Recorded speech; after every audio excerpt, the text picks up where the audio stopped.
Perhitungannya demikian, 2 tahun lagi pensiun. Polda Jateng resmi copot jabatan AKBP Basuki, imbas kematian dosen Untak di kamar kostel Semarang. Polda Jawa Tengah mencopot Ajun Komisaris Besar Polisi, AKBP, Basuki dari jabatannya sebagai Kepala Subdirektorat Pengendalian Massa, Dalmas, Direktorat Samapta. Pencopotan ini imbas dari kasus meninggalnya dosen Universitas 17 Agustus 1945, Untak, Semarang, Dwinanda Lincia Livai, 35.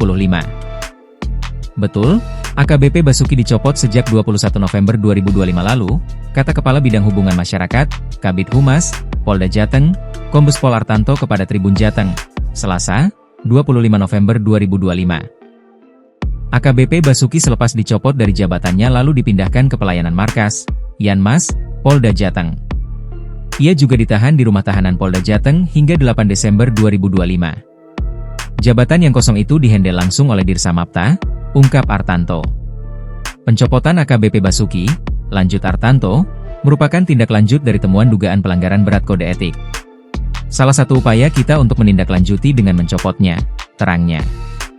Diberitakan sebelumnya, dosen Livai ditemukan tewas di sebuah kamar nomor 210 Kostel, Jalan Telaga Bodas Raya nomor 11 Karangrejo, Gajah Mungkur, Kota Semarang, Senin, 17 November 2025, lalu.